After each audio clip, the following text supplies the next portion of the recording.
Welcome to the Summit for Wellness podcast, where we help you climb to the peak of your health.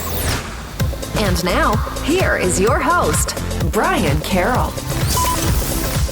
Over the last couple of years, we've really learned just how complicated the immune system can be. And it's pretty fascinating how everybody's immune system reacts differently to the same stimulus. And we can take this in a lot of different ways. It could be how your immune system reacts to bacteria exposure or a virus exposure, or even to your environment, such as mold within your environment. And that's what we're going to be talking about in this episode as we discuss what the mast cells are in the immune system and how for some people they hyperreact to different stimuli that you may experience in your life. What's up, everyone? I'm Brian Carroll, and I'm here to help people move more, eat well, and be adventurous. And today I have Beth O'Hara on the show to talk to us all about Mast Cell Activation Syndrome and how it can be so debilitating for people that are experiencing it. And surprisingly, there's probably more people dealing with Mast Cell Activation Syndrome than you would expect. So Beth O'Hara is a functional naturopath specializing in complex chronic cases of Mast Cell Activation Syndrome, histamine intolerance, and mold toxicity. And she is the founder and owner of Mast Cell 360, a functional naturopathy practice designed to look at all factors surrounding health conditions. She's looking at genetics, epigenetic, biochemical, physiological, environmental, and emotional. So let's dive into my conversation with Beth O'Hara. Thank you, Beth, for coming on to the show. Oh, I'm so happy to be here, Brian, and I'm super excited because this is often learning about what we're going to talk about today can be a big game changer for people with their health in ways that they may not even predict. Yeah, I'm really excited to talk about it because this is an area of the immune system that I don't think is talked about enough. And I'm excited to learn a lot more about it. But before we get to that, let's learn a little bit more about who you are, what your background is, and what got you into mast cell activation. Sure. Well, my own journey. So when I was a child, around 6 years old, we had one of those like recitals at school where you had to choose what you wanted to be when you grew up, and I wanted to be a doctor. And it was from that moment forward, that was my sole mission. I was a little bit of an intense, geeky child, so everything I did was about going to medical school. But we moved when I was 7 out to the country to this old farmhouse, and nobody knew anything. I'm in my 40s. I mean, we're talking, a little less than 40 years ago. Nobody knew about toxic mold back then, but that house was completely full of toxic mold. And as a child, my health started going downhill. And when you grow up in the country, you always are doing things like picking green beans. You grow all these vegetables. And one of my jobs was to feed corn to the chickens. And I was continually getting covered head to toe with hives, and then itching and scratching until my skin bled. I'd scratch my legs at night when I was sleeping and wake up and I'd have blood running down my legs from how itchy I was. My eyes were always itchy. And then by the time I was 12, it was so bad. I had asthma, all this stuff going on. I was on more medications than both my parents put together. And we also grew up playing outside constantly and getting bitten by ticks, and we never thought about it. Nobody even knew about Lyme disease where I grew up. But I also ended up so I had mold toxicity, I had Lyme, Bartonella, and Babesia. And I still pushed through. I went to college. I had multiple full scholarship offers to medical school, which I had worked so hard for. And by my senior year in college, I completely crashed. I could not get out of bed. I barely finished out my bachelor's, and I had to turn every one of those scholarships down to medical school, which was just devastating. So I wanted to go into neurology, and that's even what I'd been working towards as an undergrad. Instead of going to neurology, I had to become a chronically ill patient.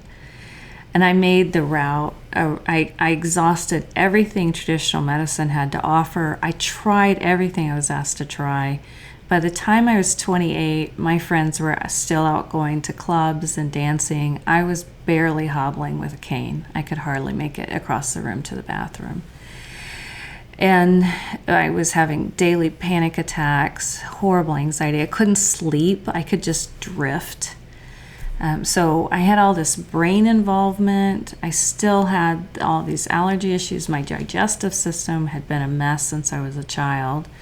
And I had gotten down to about 10 foods I could tolerate. I mean, I totaled up at one point when I hit my mid-30s that I'd seen over 75 healthcare practitioners. Wow.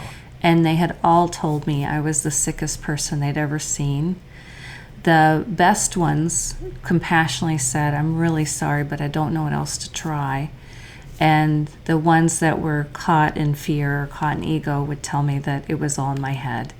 And I, couldn't be sick because my CBCs, my complete blood cell count, and those normal routine blood work that they run looked normal.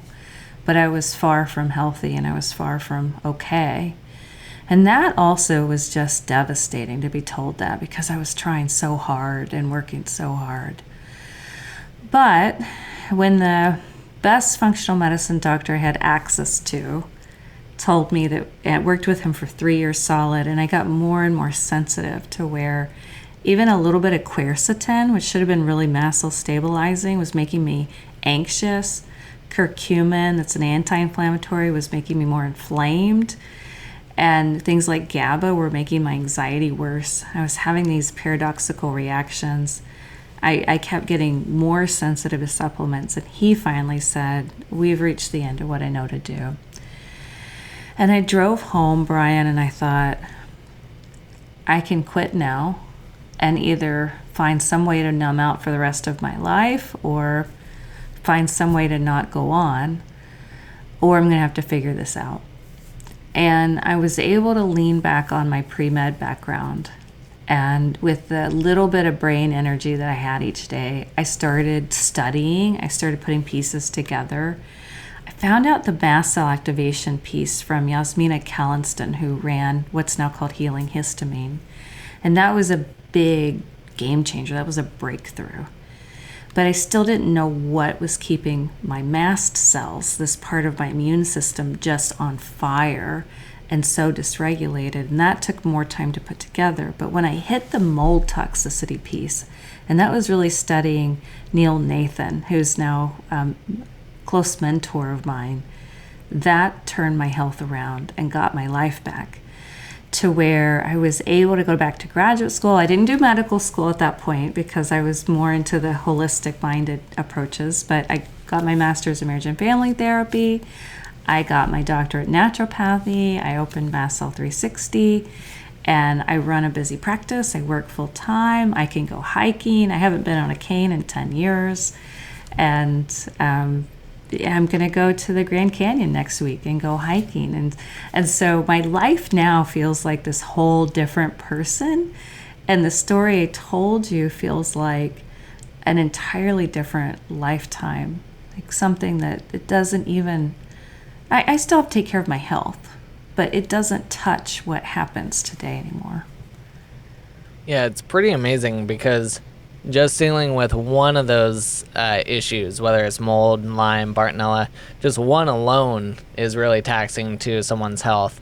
And the fact that you were dealing with all of them it's unbelievable. It's crazy that you had to deal with that. So I'm glad that you were able to push through that. I am too. I've had a few people tell me when they look at my whole case, and I still need some help. I've got some structural issues from some severe car accidents, and still I'm 3 years into mold detox, and I've still got a ways to go because I had 30 years of exposures. But I've had some people look at it and say, I don't know how you're still alive. But I tell you what it was it was the mindset, Brian. It was that I always had a sense that there was a piece, if I could find the right puzzle pieces, the right keys, that there were answers out there. It was just that the people I was working with, they were doing the best they could do. They just didn't know what they were. And that's exactly what ended up happening. So that is what I clung to the whole time. Yeah, it's amazing that 30 years of mold exposure. I was exposed to mold. That was kind of my health crisis, was from mold as well. And it was, for me, about 12 weeks of just feeling like I couldn't do anything. I could barely get out of bed. And that alone, for me, 12 weeks going from an active lifestyle to being very sedentary and no energy to do anything, was like the end of the world, it felt like. So 30 years, that's a long time. It's a long time. But I feel better today than I felt in childhood. I feel healthier. People always tell me I look like I'm in my late 20s, which I'll take for as long as I can get. And I just feel so blessed and happy to be healthy and to be alive and to be vibrant. Right. Yeah. So can you tell us, what is mast cell activation? Especially since it completely knocked you down. What is happening with the immune system, and what is that response exactly? Yeah. So first, I want to tell people why they want to know about this, which is that so this comes from the population studies. I'm not making this up. There are solid research studies on this. Between 9 and 17% of the general population are dealing with mast cell activation syndrome. That's at least 1 in 10 people. That's a lot of people. And that means that this is one of the most underrecognized and underaddressed conditions facing people today. When I talk with my colleagues, and I always like to run my thinking by other people, so I'm not in a vacuum and just making things up. And I talk with my colleagues who work in chronic illness as well. We see that at least 50% of people dealing with chronic illness are dealing with mast cell activation syndrome. So this is really critical, and why I just want to encourage people to listen up here on this, because this is why so many people end up going from practitioner to practitioner to practitioner, and they have all these specialists. So the mast cells are like the frontline defenders and sensors of the immune system. I think of them as the guards of the castle gate. And their job is, they have all these receptors on the outside, hundreds of them actually. And their job is to sense everything that comes into contact with our bodies, either outside of our bodies, inside our bodies. So that molecule of air, that bite of food, that virus, that bacteria, that mold spore, that candida species, whatever it is, those parasites, that supplement, that medication, these mast cells are sensing. And then they have over 1,000 mediators, is the latest estimate, that they can release depending on what's going on. So they can release them selectively. And they're involved in dozens of functions in the body. So they're going to be involved in things like injury repair or infection isolation. So if you cut your finger, let's say, or you get a splinter and you don't get it out fast enough, or you don't get it cleaned out, and it starts to get red and puffy in there. Pretty much everybody's had that experience. That's your mast cells creating some inflammation, and then they're also signaling using what are called cytokines, and this is a word now that most people are familiar with. It's kind of become a household word now, but it used to be a very unique word in science and health-related issues. But cytokines are messengers, so they're messaging molecules, and they communicate to mobilize the rest of this immune response to come in. So that's going to happen if we have an injury. That's going to happen if we're getting an infection. It's going to happen if we have mold illness. They also respond to toxins, and there's a huge body of research on EMF response with mast cells. So they're going to respond to those electromagnetic fields for coming off of our laptops, coming off of our cell phones and these things like that, our routers. This is important in terms of why or how they get dysregulated. Mast cells get dysregulated when they have this onslaught of toxins, EMFs, molds, viruses, bacteria, and they don't get a chance to rest. So I think of them like if they're the guards of the castle gate, you've got guards at the castle gate who are on duty. They should be able to do an 8 or 10 hour shift and go off duty and rest. And that's how something like a security detail should work. But what's happening in the world we live in now is we're constantly bombarded with toxins. People don't even realize the toxins that are in the Glade plugins, fragrance plugins. They plug into the wall, and the scented candles. A lot of people have no idea the effect of the high levels of EMF exposures that we're getting these days. And then because of that, the mast cells start to get dysregulated. And this happens in a couple ways. They get overly sensitive at the receptor sites, and then they start to over-respond with these mediators. And that over-response, that's where you're going to start to get symptoms. What those symptoms are depend on which mast cells are affected. So we have mast cells in almost every tissue in the body. So everywhere we meet the outside world, the skin, tissues of the eyes, the nasal passages, the sinuses, the mouth, the whole GI tract, the bladder, the urethra, all these areas lined with mast cells, the blood vessels, the heart has mast cells, the brain has mast cells, the lungs, any of these areas, the bones and the bone marrow, they're actually made in the bone marrow and then moved out to the rest of the body.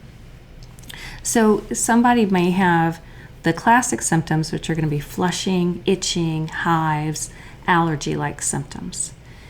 And in allergy and immunology, there's a misconception that all mast cell issues have that presentation, but it's not true. I work with a lot of people that don't have any skin symptoms, they don't have any flushing issues, they don't have allergy type symptoms. I had a classic case, but not everybody does.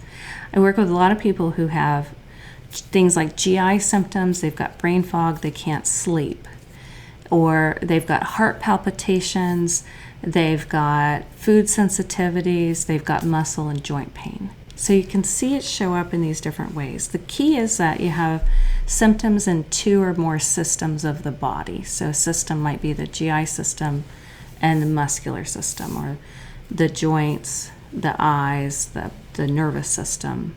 So those are some examples there.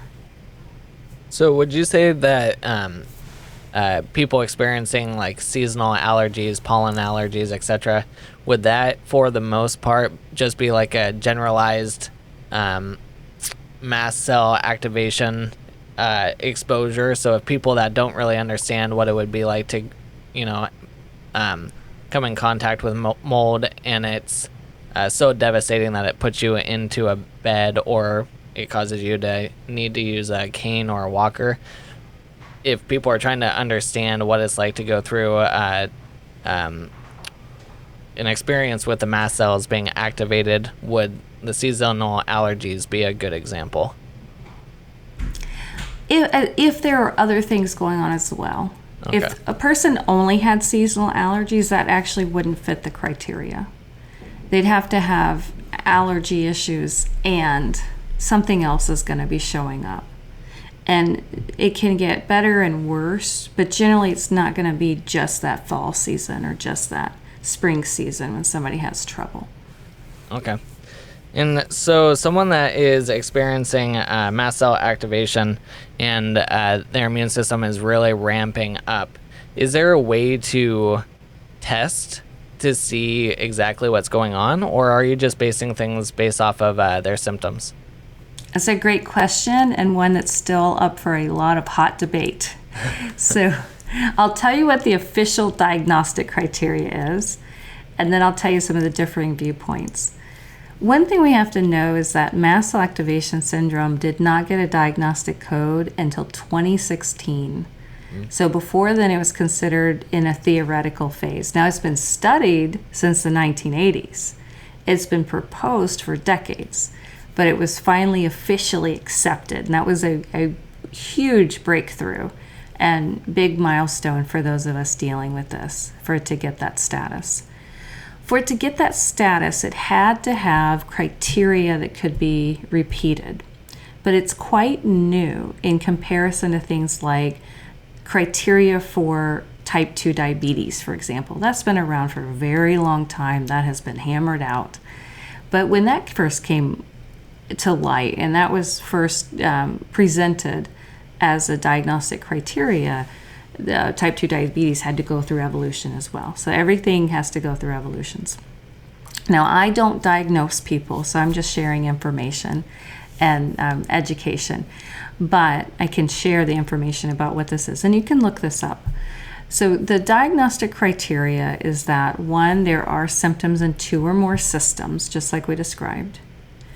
2, that there is an elevation in 1 mast cell mediator. It has to be at least 1. And there are, again, over 1,000. We only have the ability to test for a small handful. The best known one is histamine, but there are also a number of prostaglandins. PGD2 is one that's tested. Tryptase, this is a miseducation that's out there. Tryptase is almost never elevated in mast cell activation syndrome, but that's the one that's most commonly tested. There are other types of mast cell disorders that are quite rare, like mastocytosis, and in that condition, tryptase would be elevated, or there's a genetic condition with tryptase where it can be elevated. And these mediators, the problem with this testing is, 1, most of them, for the laboratory has to use a cold centrifuge, which most of them don't have. 2, the sample has to be processed very quickly. It has to be kept at the right temperature. 3, these mediators are up and down in our bloodstream within minutes, so you got to get it right at the right time. And what we're finding is only about 10% of people dealing with mast cell activation syndrome have any elevation in these. And how do we even know we're testing the ones that are actually a problem for that person? Because we don't have testing for 99% of them. So that's in flux, and that's part of this hot debate that's happening. The third piece of the criteria is there has to be a positive response, meaning an improvement in symptoms, with an antihistamine or mast cell stabilizing medication. The problem with that criteria is that there's 1 mast cell medication as it's formulated that has no mast cell triggering inactive ingredients, and that one's called cromolyn sodium. It's a liquid, comes in a little ampule. All the rest of them, as they're formulated, other than, ketotifen has to be compounded in the United States. That one doesn't have any mast cell triggers if it's compounded correctly without them. But otherwise, things like Zyrtec, Allegra, even Pepcid, these antihistamines and mast cell stabilizers like Singulair, they all have ingredients in them that trigger the mast cells. So many people may not have a positive response, or maybe they would have without those triggering ingredients, but they're having a reaction to the inactive ingredients. So you can see that this is tricky. This is really tricky to work with. Yeah, that's super interesting. And I would assume, and you can correct me if I'm wrong, that the testing that we do have, even though it's widely, it's not going to be accurate if it's going to miss 99% of the different options that could be on the test. But I would assume that it's very expensive. Is that true? Out of pocket, it can be very expensive. It can cost, if you have to pay out of pocket, between $2,000 and $4,000 to get that blood testing out of pocket if the insurance company will pay for it. And that's part of it too, is convincing the insurance company that these need to be paid for if you can get the insurance coverage. Yeah. Yeah, and there are many, many people that work with mast cell activation who don't request this blood work because of it. But for the medical providers who are working under insurance, their hands are tied in that if they're going to get you insurance coverage and an insurance code, they have to get you a diagnostic code. And you get you a diagnostic code so that if they don't get in trouble, they've got to follow the criteria. And I've known of practitioners who had their patients come in, be there for 8 hours, where they ran the testing in-house and they were taking their blood every hour on the hour and having them significantly provoke a flare when they came in just to get that testing for the insurance coverage. So I'm hoping that this will continue to evolve. It's just going to take some time, and we've got to be patient with it. We've also got to be understanding of the system that medical providers have to work in. Right. Yeah, I think that's kind of a hard sell for a $2,000 to $4,000 test. That's going to miss 99% of the stuff that could be on it. That's crazy. Now, one of the things that you had mentioned that I find fascinating is the household that you grew up in. you were having all these issues and you were put on all these medications, and that totaled more than the other people in your home. So why is it some people have more issues in these type of environments compared to others? That's a great question, Brian. So some of it, of course, is genetic differences, but it's not all of it. And some of it is also going to be different kind of detoxification capacities. I had some early childhood traumas that the rest of my family didn't experience. And I had a head injury at 9. And so those kinds of events are going to impact your mast cells as well, and how sensitive you are. The other big piece with this, why I mentioned the early childhood traumas and this head injury, is that the nervous system is actually intricately woven in with the immune system. So if anybody's taken any kind of anatomy class, even my graduate anatomy classes taught, here's the immune system, here's the nervous system, here's your hormone system, here's your GI system. And that's not how our bodies work. What I studied, so when I got my master's in marriage and family therapy, I was moving into tying all of this together.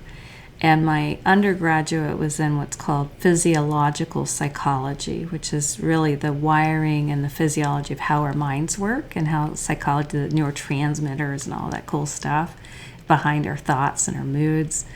So I was already starting to realize that you can't separate psychology from the nervous system. That doesn't make any sense.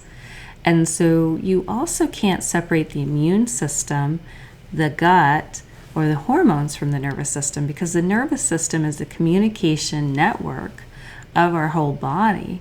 And there are, I find this so fascinating, Brian, there are mast cells at every nerve ending.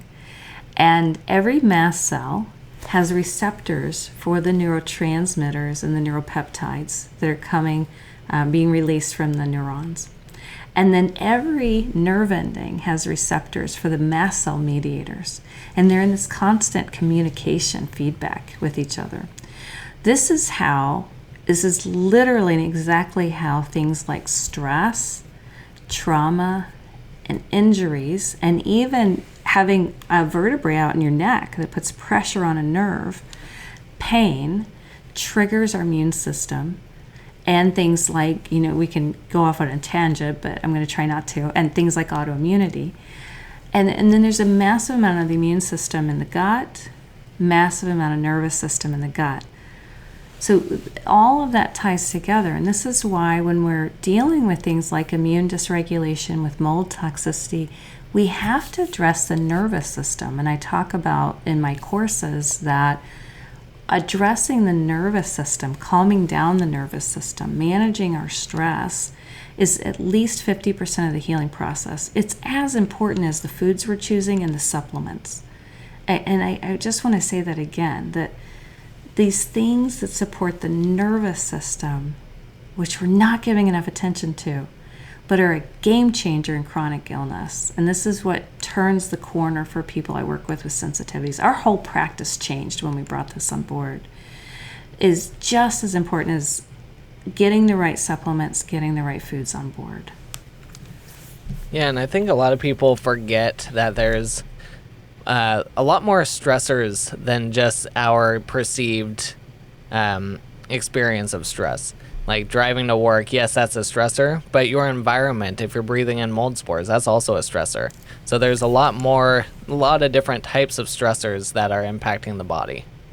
Well, and that's so huge what you just said, is that the mold spores and the mold toxins. So part of our nervous system, this axis, I think of as the limbic system, which is in the brain, the vagal nerve that comes out at the very top of the neck and is truly, we need to be calling it the polyvagal nerve, as Stephen Porges has described it, because it's not one nerve, it's this whole system network.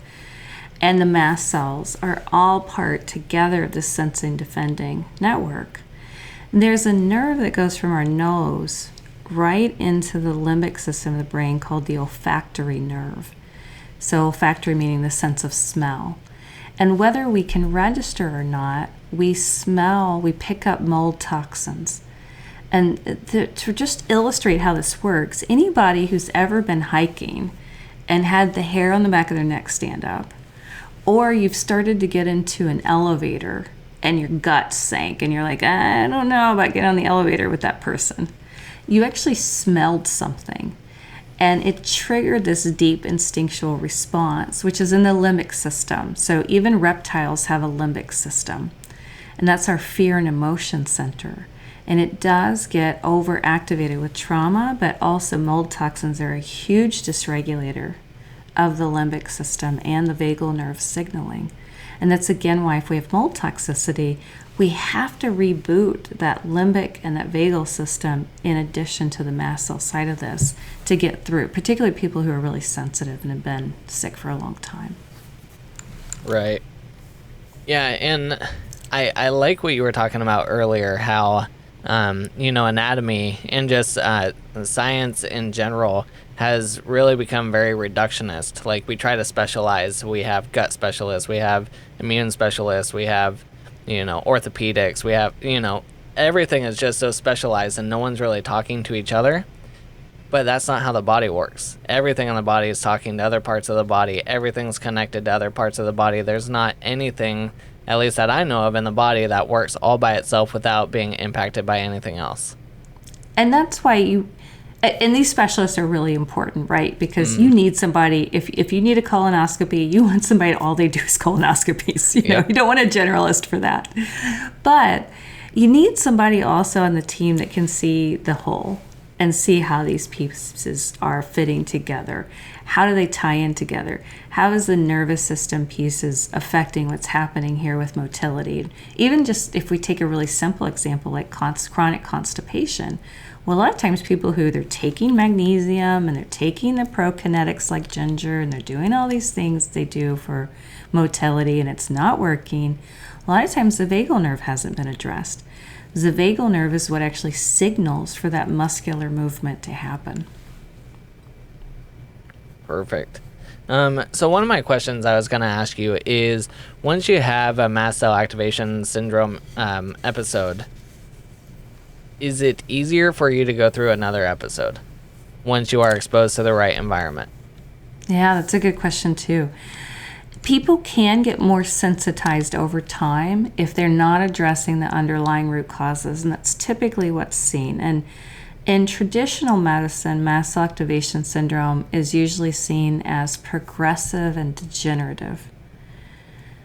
That's because, and this is just, traditional medicine is not a system for addressing root causes. Traditional medicine was developed for addressing what's acute.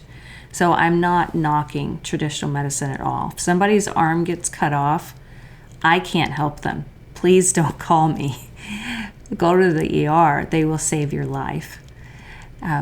And that system is more about managing and more about saving lives in these acute issues. If we address the underlying root causes, though, the mast cells can start to re-regulate over time, particularly if we bring this nervous system piece in, and then we address the biggest root cause underlying mast cell activation syndrome is mold toxicity. Absolutely, number one, biggest root cause of people that are dealing with these, and not just mast cell activation syndrome, any kind of atypical issues. I've seen people who were diagnosed with atypical MS, atypical Parkinson's, all kinds of presentations, strange, unusual GI presentations, people who've had cancers way too young. Mold toxicity is a huge mimicker of all kinds of things, and it's a big dysregulator of the mast cells. But I've also worked with people. I had a young girl who, she was 12 when I started seeing her. She was having daily anaphylaxis to eating low histamine foods, and high histamine foods can trigger mast cells. These are going to be things like ferments, and she wasn't having alcohol, of course, but alcohol is an example. Strawberries, pineapple, these are high histamine foods. She was eating low histamine and still having anaphylaxis, throat closing, passing out when she ate. They were exposed to a huge amount of mold. So we found the mold, got her out of the mold environment, anaphylaxis, boom, stopped. And I've worked with people who are having 20 seizures a day, couldn't even carry on a conversation, could only make it through about 10 minutes of an appointment and had to leave. Parent had to finish the appointment of an adult. And getting the mold toxicity handled, as she was in a wheelchair, out of the wheelchair, looking at going to college, writing full sentences, speaking as an adult. So you see remarkable turnarounds. Those are some intense cases. Sometimes you just have people who really, they don't feel well, they're dragging, they're exhausted, their brain's not working right, they're having GI symptoms. Those are more your typical presentations. But in the work that we do, I see significant turnarounds. I see people who were housebound and couldn't hardly eat at all, were on 10 different foods like I was, and then a year later, one woman in particular I'm thinking of traveled to New York with her daughter. She ate in restaurants all week. She walked several miles that week. So I do think that we get major turnarounds for most people, and I see that every day. What percentage of the population do you think is living in or spending a majority of their time in a moldy environment without knowing it? Yeah, that's a great question. I can tell you that, one, it of course depends on where you are in the country, right? We see a lot of people in the Pacific Northwest, up where you are, California, Florida, Texas, all along the East Coast, these hurricane areas and these high humid areas, and then pretty much everywhere except Arizona, Utah, away from the lake. We get people in Salt Lake City, but away from the lake, we don't get a lot of people. We don't get a lot of people in New Mexico. We don't get a lot of people in the desert area of Texas. Outside of that, we have a major mold problem, not just the United States, but globally. And it's gotten worse in the last 20 years, significantly worse. And with my colleagues who've been working in healthcare for 40 years or more, they tell me they've seen the cases get more complex, more people are ill. And it's exponentially increasing. There were some studies run on this, Brian, and that's what I have that I can pull from, but they're about 20 years old. So the EPA and Berkeley National Lab did a study about 20 years ago that showed that 49% of homes in the United States had water damaged issues leading to toxic mold. They found that 85% of commercial workspaces had water damage leading to toxic mold. And they found at this point in time, this one study I'm thinking of was in the 80s and it has not been repeated. And this was a U.S. government study, showed that about 35% of schools had mold. I believe it's worse now. Do you think I don't want to, what's the right word? I don't want to sound like a conspiracy theorist or anything, but do you think the reason they're not repeating these studies is because they know that it's a big issue, and if they're discovering that this issue is as large as it seems, then it would cost a lot of money to get all these different places fixed? Gosh, I don't really know. It could be that. It could be that it just costs a lot of money and there's not a lot of interest in it. I think we highly under-recognize the impact of mold. A lot of people, even they come into my practice and I talk about mold and write about mold and bang the drum about mold so much, because I have yet to have a client come in to our practice who did not have toxic mold. And we're talking over 600 people, and I'm testing them. I'm not just going, oh, you look like you have mold. We're doing urine testing, looking at it in their urine. And but we just don't think about it. And so many times people come in, they're like, well, I don't see any mold. I was like, well, by the time you see mold, you have a huge problem. I hope you don't see mold. But I think there's still mold, and crawl spaces are an issue.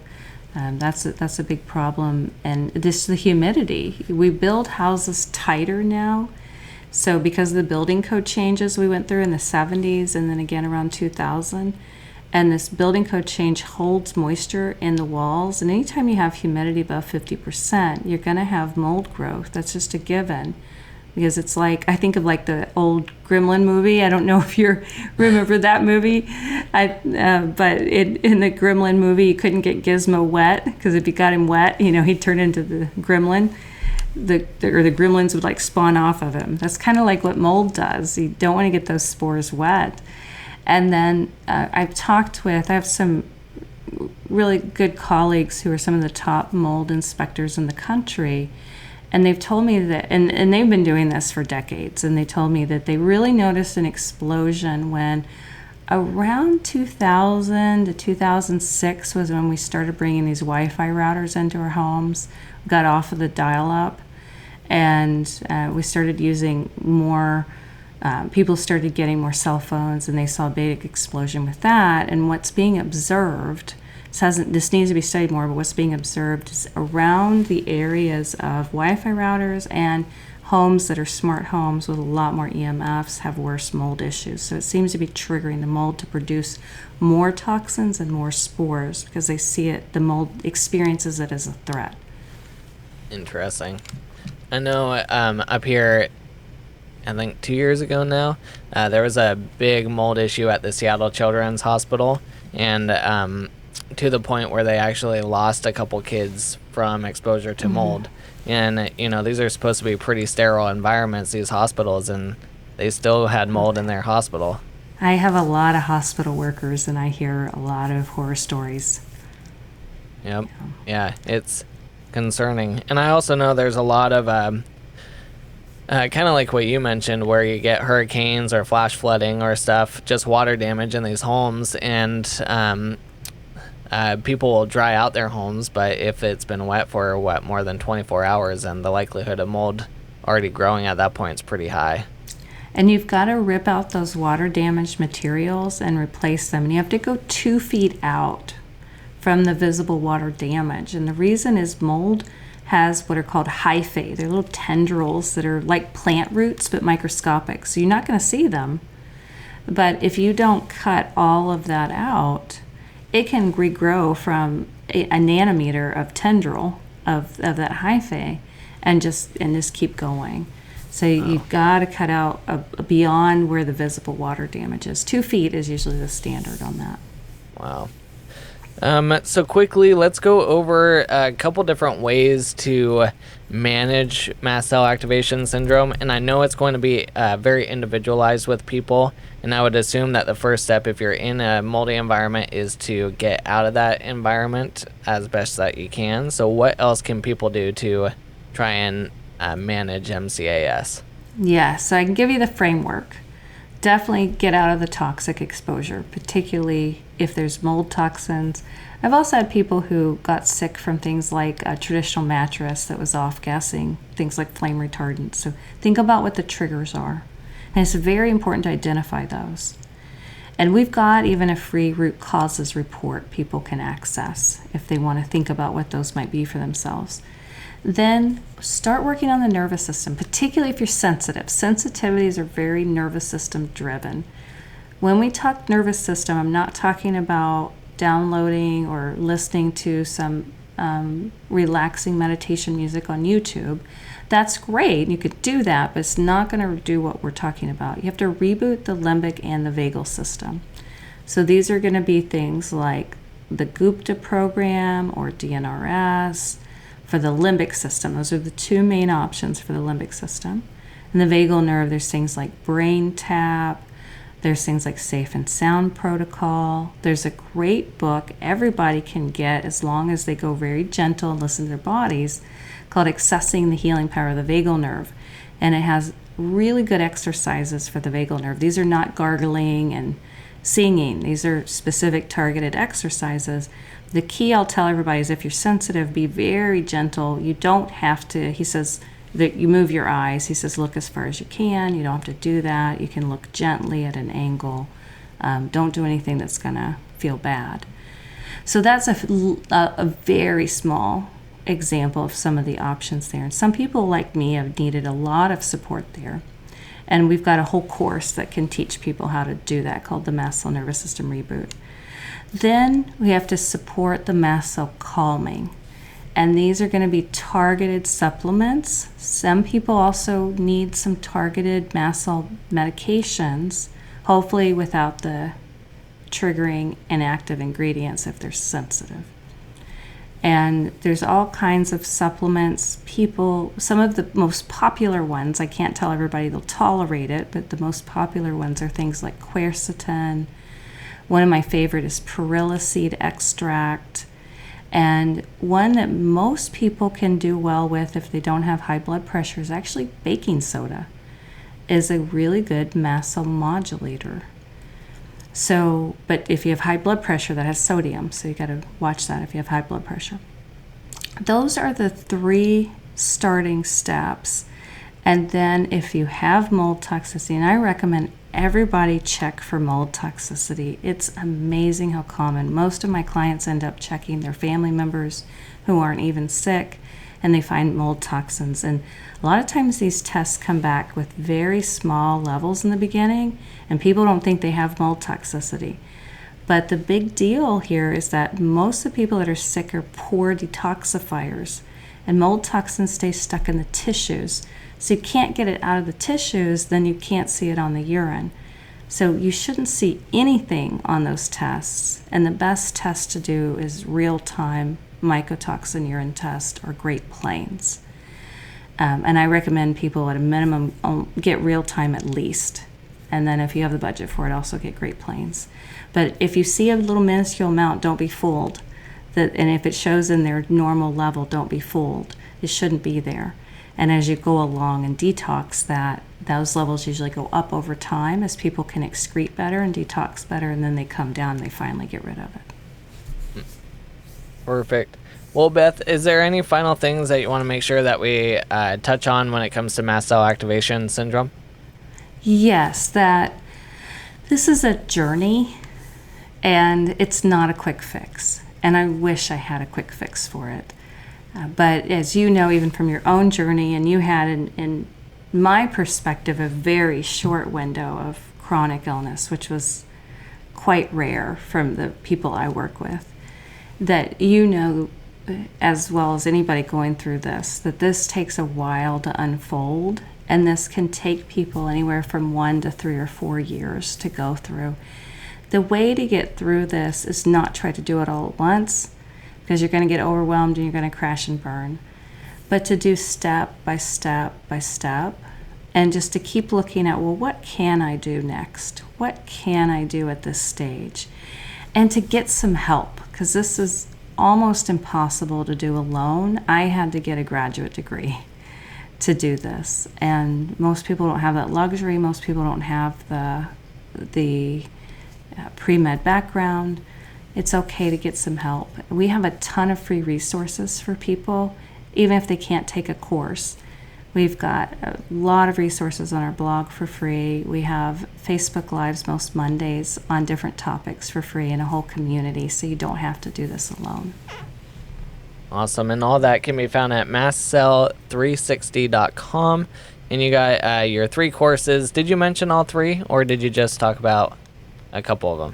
I did mention all 3. So there's the order I recommend people go in. If you're super sensitive, to start with the Mast Cell 360, Mast Cell Nervous System Reboot.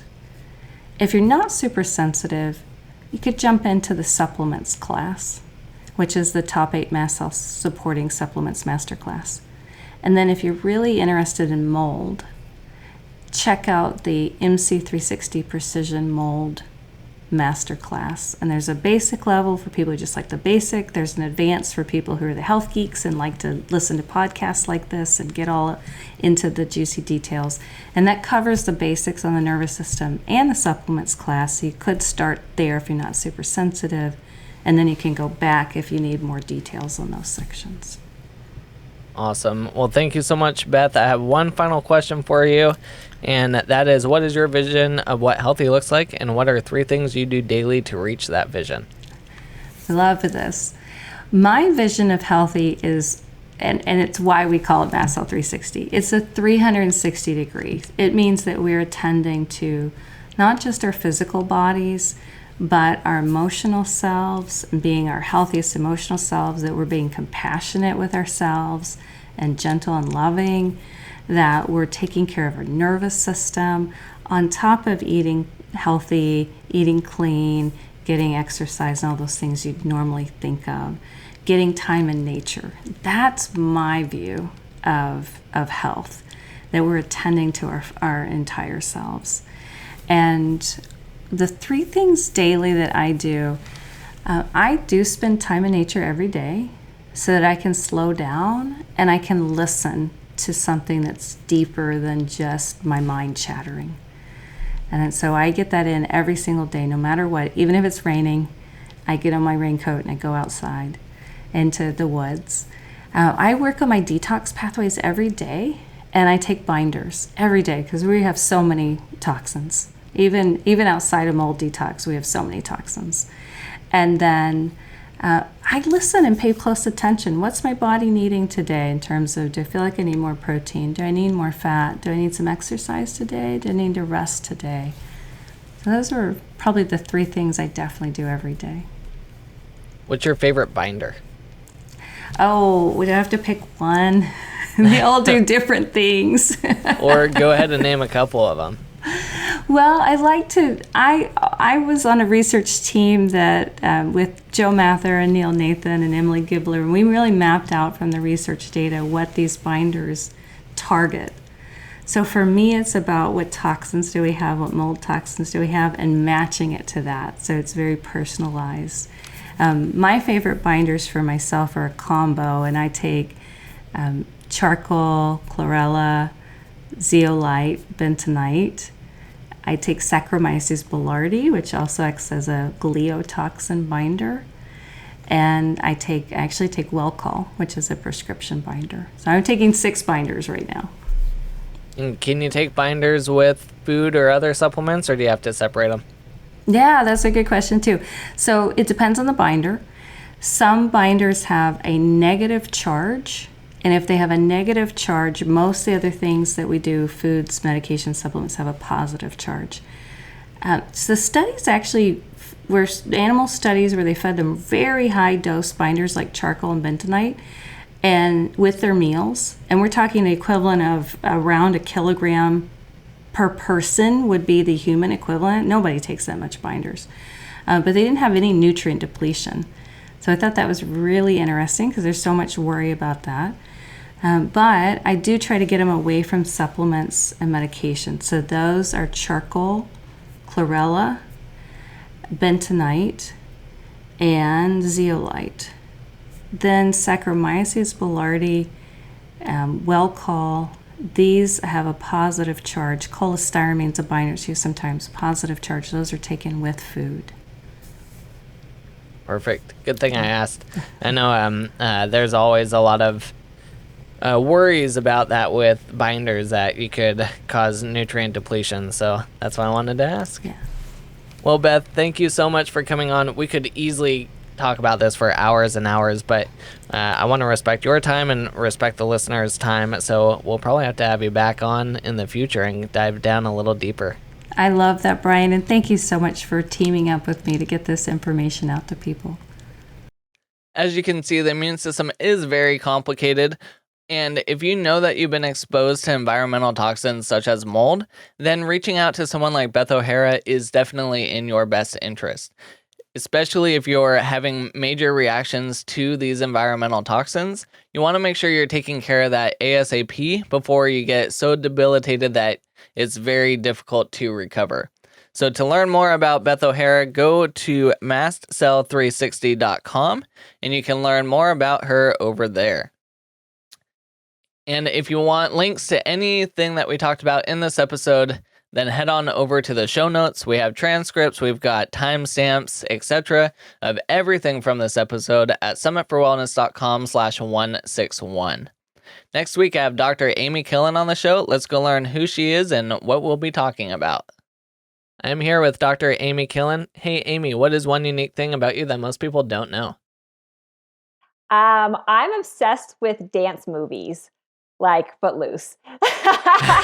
Even though I can't dance at all, I love watching dance movies. So Footloose, I'm assuming Dirty Dancing is probably on that list? Dirty Dancing, Step Up, like all of it, like all of the iterations of all of those movies I've watched many times. Oh, I love it. Well, what will we be learning about in our interview together?